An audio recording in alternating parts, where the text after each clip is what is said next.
আজকে আমরা অনেক সুন্দর একটা জায়গাতে ঘুরতে এসেছি। কোথায় ঘুরতে এসেছি এটা জানার জন্য অবশ্যই ভিডিওটা শুরু থেকে শেষ পর্যন্ত দেখবেন। সো হ্যালো এভরিওয়ান, আমি স্বপ্না, সবাইকে ওয়েলকাম করছি আমার নতুন একটা ব্লগে। আমরা একটা জায়গাতে ঘুরতে যাব, রেডি হয়ে বাইরে বেরিয়ে পড়েছি। মা ছেলে আগে বাইরে বেরিয়ে পড়েছি। দুষ্টটার বাবা গাড়ি বের করতেছে, দুষ্টটার আর দশ হয়েছে না, দেখুন কেমন দুষ্টমি করে শুধু।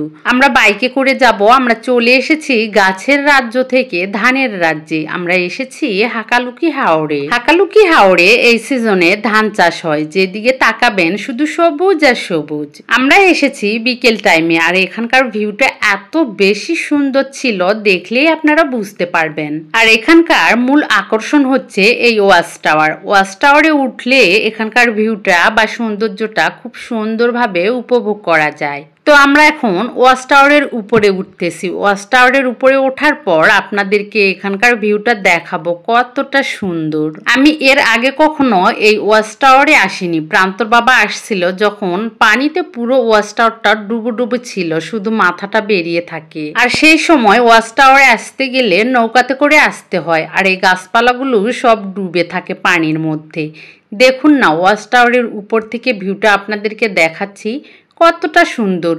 ওই পাশে ওটা কিন্তু ভারতের এরিয়া, কোনো কিছুই দেখা যাচ্ছে না, শুধু সবুজ আর সবুজ। ওয়াচ টাওয়ারের উপরে ওঠার পর ভিউটা দেখে অনেক বেশি ভালো লাগতেছিল। দেখুন না, আঁকা বাঁকা নদীর মতো, আবার এখানে সূর্যের তাপটা পানিতে পড়তেছিল, দেখতে অনেক ভালো লাগতেছে। আমার দুষ্টটা এখান থেকে দেখতেছে, অনেক বেশি মজা পাচ্ছে। তো কিছু সময় ওয়াচ টাওয়ারের উপর কাটানোর পর আমরা নিচে নেমে যাচ্ছি, কারণ অনেকটা গরম ছিল। তবে ওয়াচ টাওয়ারের উপর অনেকটা বাতাস ছিল, ভালো লাগতেছিল। তো অনেক লোকজন হয়েছে, আমরা আবার নেমে পড়লাম। নিচে নামার পর এই সাইডটার ভিউটা অনেক বেশি সুন্দর লাগতেছিল, তাই আমি আবার প্রান্তর বাবাকে বললাম আমাকে একটা ভিডিও করে দাও। তো মুক্ত পাখির মতো উড়ে একটা ভিডিও তৈরি করলাম। কিছু ভিডিও বানানোর পর আমরা গাছের কাছে চলে এসেছি। এগুলো নাকি ঝাউ গাছ। দেখুন না গাছগুলোর কেমন অবস্থা, কেমন ভয়ঙ্কর দেখাচ্ছে, তাই না? হাওড়ে যখন পানি থাকে গাছগুলো একদম পানির মধ্যে ডুবে থাকে। দেখুন কেমন জঙ্গল টাইপের, আর ভিতরে ভয়ঙ্কর দেখাচ্ছে। তারপর এখানে কিছু পিকচার ওঠানোর পর আমরা চলে যাচ্ছি এখন। আর যাওয়ার পথে দেখলাম এখানে হাঁসও পালন করে, হাঁসের একটা দল।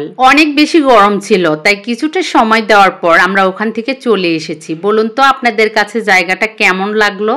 আর এখন আমরা এসেছি মাইজগা বাজারে। এখানে এসে প্রান্তর বাবা কিছু সবজি কিনলো, আর এখানে মুরগি আর ডিম কিনতেছে। বাজার সেরে নেওয়ার পর মাইজগাতে ঈদ উপলক্ষে একটা মেলা হচ্ছে। প্রান্তর বাবা বলল চলো মেলাতে যাই। তো মেলাতে আসলাম। এখানে এসে দেখি আচারের সম্ভার। এখানে অনেক রকমের আচার পাওয়া যায়, কিন্তু সিলেটি আচারগুলো আমার কাছে কেমন জানি ভালো লাগে না। আর মেলাটা আপনাদেরকে একটু ঘুরিয়ে দেখাই।